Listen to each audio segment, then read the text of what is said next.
Hello viewers, this is David. Welcome to this channel. It's a diagnostic channel. It mostly deals with the laboratory tests. So today's topic will be a continuous to the previous one, that was a PSA test, that is prostate specific antigen test that we had started but we left.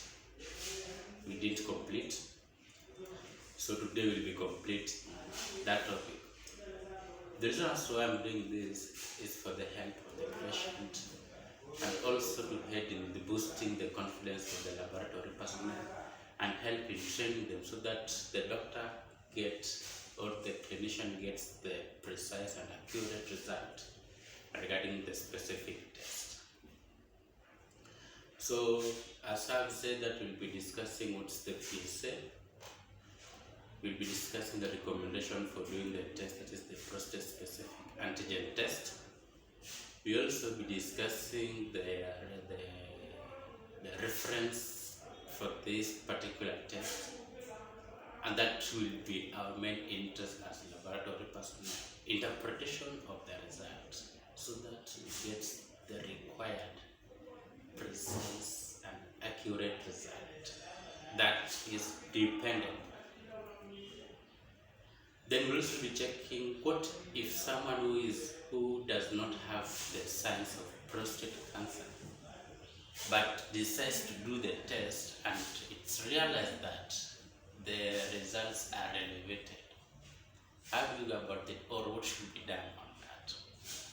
Then finally we'll be checking on the factors that may lead to elevation or rise of the PSA test.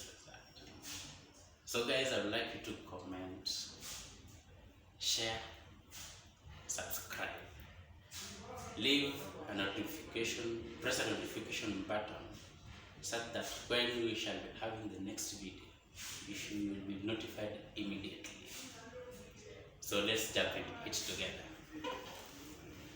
So PSA is a protein that is always produced by normal cells as well as malignant cells of the prostate gland.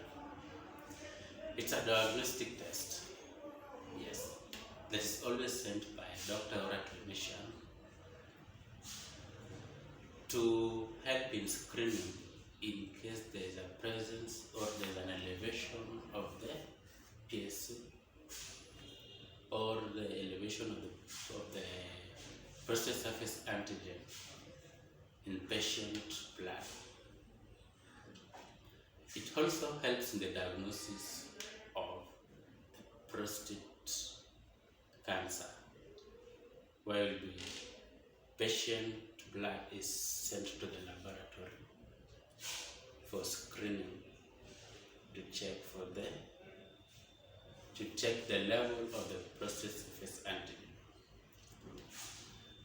Apart from that one, the prostate surface antigen, which our interest will be to check in case there is a suspicious lump or there's a development of the prostate cancer in our patient. Always when there is an elevated level, there has to be a cause for that. One of the causes that can lead to that is we have infection that can lead to that. For example, in case there is a prostatitis. Prostatitis is an inflammation of the prostate gland. Obviously, that will lead to rise of the PSA. If there is also BPH, that is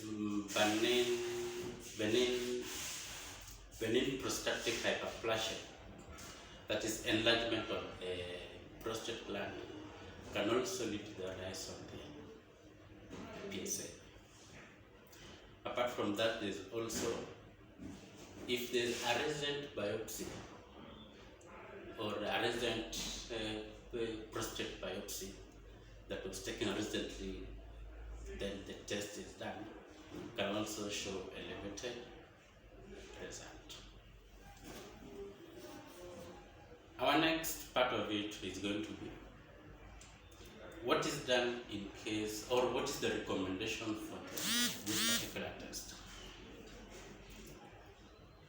The general recommendation that's appealing to the general population, or those who are at high risk due to ethnicity or family history,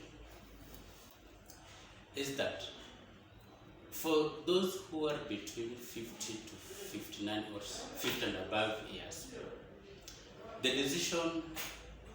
decision to undergo this periodic test or periodic PSA test is dependent on an individual.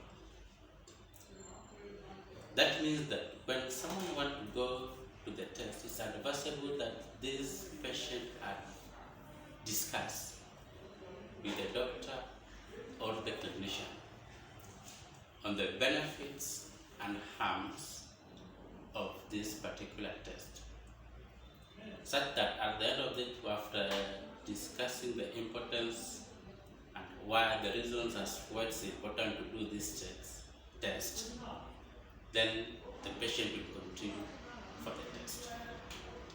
And it's only personal that the whole of this, it's you to decide whether you want to do the test or not. So on the reference, that is our main interest as the lab personnel, on the reference. It's always taken as the range of 4 nanogram per milliliter of a PSA is taken as a normal PSA level. But there are also some factors that I've said that may also lead to the rise. For example, that I've said about the prostatitis. PSA level also increases with the age. You can also have BPH, that is benign prostatic hyperplasia. You can also have recent prostate biopsy. All these ones lead to PSA level rise. Then again, when someone is having prostatitis or benign prostatic hyperplasia, does not mean that that person has prostate cancer. An individual can have both of these, but does not have the prostate cancer. Conversely, an individual can have prostate cancer without all the two, that is prostatitis and the benign prostatic hyperplasia. So it's very necessary that when an individual is having suggestive signs and symptoms, then all this should be done. What is also always done is that the PSA test is done in conjunction with the digital rectal exam, that is DRE. This one helps in detecting in case there is a suspicious lump that is associated with the prostate cancer. And after the test, if this persists or the increase of the PSA persists, there is a continuous increase after all these tests, then the doctor will recommend for further tests. Further tests are, you can do MRI, you can also do biopsy for the prostate, so that we get to determine the cause of the problem. What happens when someone comes in to the facility and suggests it's not within the age group or the age bracket of 50 and above, and the individual just comes into the facility and decides to test for this particular test. But at the end of the test, we realize that there is an increase, or there is an elevated level of the PSA in blood.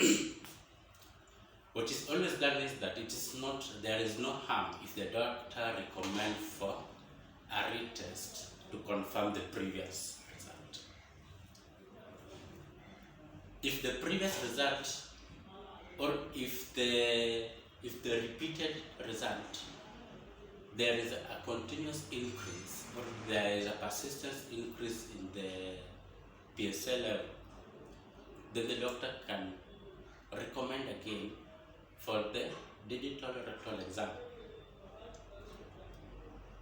After doing the digital rectal exam and the test continues to be elevated, and in the course of it there is a suspicion of a lump, then the doctor can decide to recommend for the MRI or take a biopsy. And at the end of that, we'll have the specific and the definite cause of all this problem, which will be managed by the doctor, and the patient gets satisfied in regards to the management of the specific condition.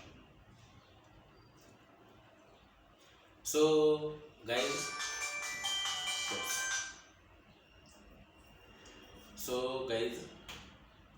you'll excuse me. Guys, after all these ones here, I will realize that it's very important to do the screening test, such that at the end of it, someone gets confident of his or him or herself, and also the doctor will be confident, or will have that courage that at least he has done something that has helped the patient and the whole community. So that part of it we'll be doing on the practical part, where we'll be going through how the test is done, how we'll be doing the test.